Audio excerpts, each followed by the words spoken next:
Back to my channel beauty Thinking. और आज हम बात करेंगे दांतों से जुड़ी प्रॉब्लम्स और उनके सॉल्यूशन के बारे में। जैसे कि हम सभी जानते हैं कि दांतों की प्रॉब्लम आज बहुत कॉमन प्रॉब्लम हो गई है, तो इन्हीं प्रॉब्लम्स और इनके सॉल्यूशन को लेकर के आज हम आए हैं इस वीडियो में।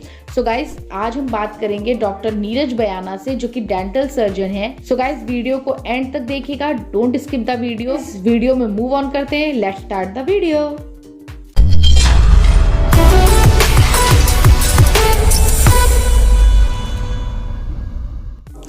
Sir, welcome to our channel beauty thinking. So सबसे पहले कुछ अपने बारे में बताइए।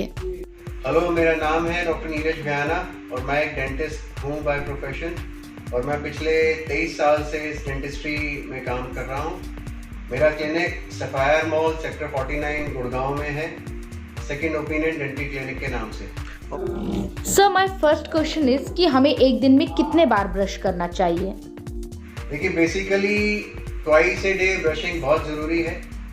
नाइट में ब्रशिंग ज़्यादा ज़रूरी होता है, क्योंकि सारा दिन हम मॉर्निंग से लेकर नाइट तक कुछ ना कुछ खाते पीते रहते हैं। उसके बाद जो रात तक का जो प्रोसीजर होता है खाने पीने का, उसके बाद रात में क्लीनिंग मस्ट होती है। क्योंकि हम लोग अगर रात में ब्रश नहीं करेंगे, कहीं भी डिपॉजिट, कहीं भी खाना फंसा रह गया, नाइट में जर्म्स ग्रो करते हैं। ग्रोथ जो जर्म्स की होती है वो नाइट में ही होती है, तो जो हानिकारक होती है। मॉर्निंग में कर लें फ्रेशनेस के लिए, नाइट में ज़रूरी होती है कि आपको कीटाणु वगैरह ना लगे, कैविटीज़ आपकी ना बने। सर, कैविटी क्या होती है और क्या कारण है जिनकी वजह से कैविटी होती है?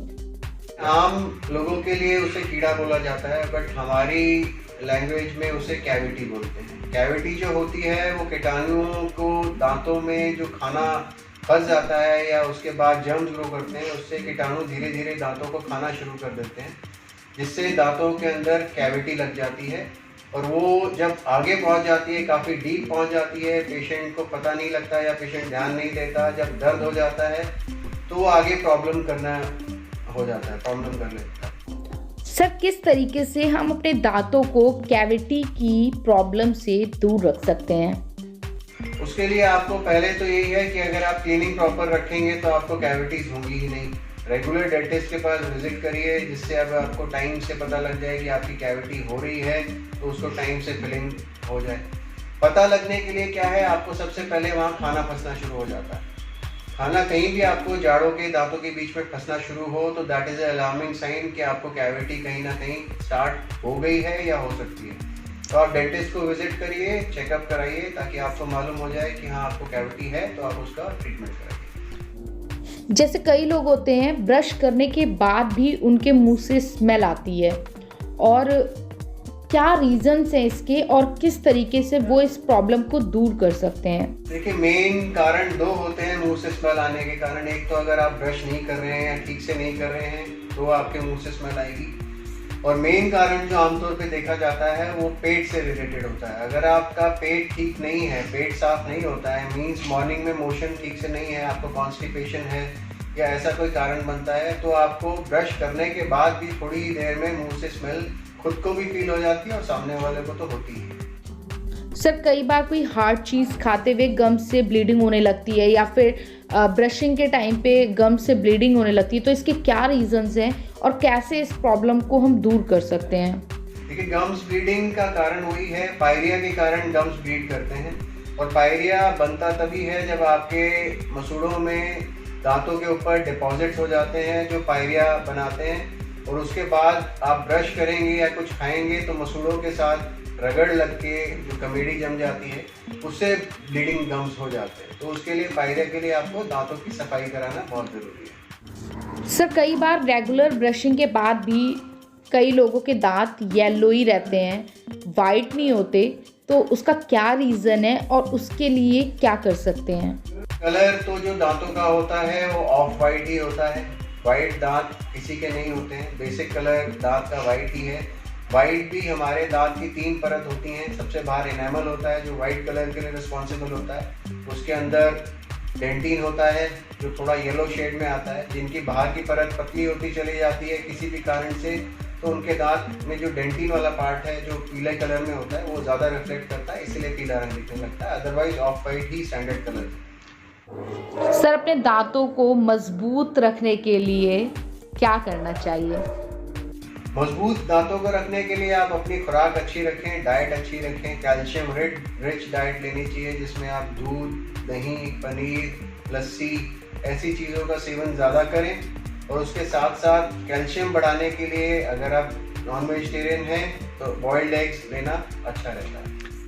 सर कई बार ठंडा या फिर कुछ गर्म खाने पर दांतों में एक सेंसिटिविटी सी होती है, तो उसका क्या रीज़न है और उस प्रॉब्लम को कैसे दूर किया जा सकता है? झंझनाहट के लिए आपको मैंने अभी जिक्र किया कि सबसे बार इनेमल की जो लेयर होती है, जिन लोगों की वो इनेमल की लेयर पतली होती चली जाती है, डेंटिन में जब दांत की परत पहुंच जाती है वहाँ ठंडा गर्म लगना हमारे को शुरू हो जाता है। तो उसके लिए क्या है, एक तो ज़्यादा देर तक और ज़्यादा ज़ोर से ब्रश नहीं करना चाहिए। ज़्यादा देर और ज़्यादा ज़ोर से ब्रश करने से क्या है, हमारी बाहर की इनेमल की परत जो होती है वो जल्दी घिस जाती है, जिसके कारण हमको ठंडा गर्म लगना शुरू हो जाता है। सर कई लोग दिन में कई बार ब्रश करते हैं, इवन जितने बार कुछ खाते हैं उतने बार ब्रश करते हैं, तो ये कितना सही है या कितना गलत है? बहुत गलत सोच है कि हम सोचते हैं कि हम ज़्यादा सफाई करके दांतों को ज़्यादा साफ रख सकते हैं। वो गलत सोच है। वो साफ ना करके आप दांतों को नुकसान पहुंचा रहे हैं। जैसे मैंने अभी जिक्र किया, ज़्यादा बार और ज़्यादा देर तक ब्रश करने से आप इनेमल की परत को जो है कमज़ोर कर देते हैं, जो कि बहुत हानिकारक होता है। सर किस तरह से लंबे समय तक हम अपने दांतों को मजबूत या स्वस्थ रख सकते हैं? देखिए, जैसे मैंने आपको बताया, दांत जो होते हैं हमारे लाइफ में एक बहुत इम्पॉर्टेंट रोल प्ले करते हैं, क्योंकि जो भी हम खाते पीते हैं वो इन्हीं दांतों के कारण हम चबा पाते हैं और उसका स्वाद भी ले पाते हैं। अगर आप दांतों को स्वस्थ नहीं रखेंगे, दांतों को गंदा रखेंगे, तो आप बाहर कितनी भी चीज़ों को साफ करके खा लीजिए, जाना वो आपके मुंह से ही है, और मुंह से जितने भी जर्म्स हैं, जितने भी कीटाणु हैं, जितना भी गंदगी मुंह में आपके है, वो सारा आपके पेट में जा रहा है, जिसकी वजह से आपका पेट भी ठीक नहीं रहेगा और मुंह में तो आपकी प्रॉब्लम रहेगी। तो इसलिए दांतों को स्वस्थ रखें, दांतों को साफ रखें। अगर कोई आपको जल्दी से प्रॉब्लम महसूस होती है तो टाइम से जाके अपने डेंटिस्ट को विजिट करें, दिखाएं, ताकि टाइमली सॉल्यूशन लेके उसका सॉल्यूशन आप समाधान ले सकें। सर कई बार दांत एक सीक्वेंस में ना होकर के टेढ़े मेढ़े होते हैं या आगे पीछे हो जाते हैं, सो ये प्रॉब्लम क्यों होती है, और अगर ये प्रॉब्लम हो गई है तो इसे कैसे ठीक कर सकते हैं? देखिए, दांतों का जो टेढ़ापन है, जो टेढ़े मेढ़े दांत हो जाते हैं, वो एक पहला स्टेप होता है जो आपको बच्चों में ध्यान रखना चाहिए। 12 से 15 साल की एज पे जब बच्चा होता है तब उसका डेंटिशन चेंज हो रहा होता है। डेंटिशन चेंज होने का मतलब है दूध के दांत खत्म हो रहे होते हैं और परमानेंट दांत पूरे हो रहे होते हैं, नए दांत आ रहे होते हैं। उस टाइम में क्या है, अगर आप ध्यान रखेंगे और दांतों में क्राउडिंग हो रही है, तो दांत टेढ़े मेढ़े होते हैं, अगर आप टाइमली दूध के दांत निकलवा देंगे और परमानेंट दांत उनकी जगह ले लेते हैं तो बच्चे को प्रॉब्लम नहीं आएगी।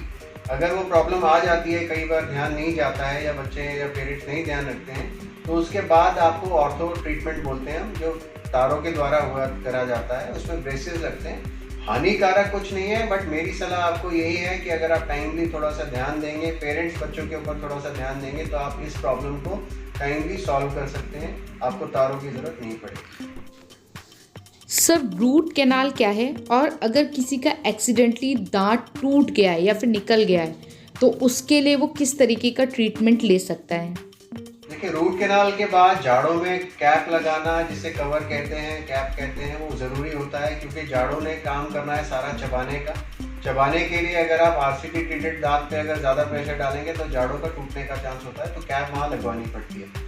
और जैसे आपने पूछा कि एक्सीडेंटली अगर किसी का दांत कोई निकल जाता है या टूट जाता है, टूटने के बाद तो ट्रीटमेंट पॉसिबल है, रूट कैनाल करके उसको बचाया जा सकता है और उसके बाद दांत को कैप करा जा सकता है। अगर किसी चांस से दांत आपका निकल गया है तो आर्टिफिशियल दांत से उसको रिप्लेस करा जा सकता है। उसमें 2 तकनीकें आती हैं, एक ब्रिज बोलते हैं और एक इम्प्लांट बोलते हैं। दोनों तकनीक अभी चल रही हैं। ब्रिज से भी आप दांतों को लगवा सकते हैं और इम्प्लांट लगवा के भी आप दांत को रिप्लेस करा सकते हैं। सो गाइज, आज की हमारी ये वीडियो आपको कैसी लगी मुझे कमेंट्स करके ज़रूर बताइएगा। अगर आप हमारे चैनल पर नए हैं तो हमारे चैनल को कर लीजिए सब्सक्राइब, बेल आइकन को कर लीजिए प्रेस, वीडियो को कर दीजिए लाइक, शेयर और कमेंट्स। सो गाइज, मिलती हूँ एक नए वीडियो में कुछ नई इन्फॉर्मेशन के साथ। तब तक के लिए बाय बाय।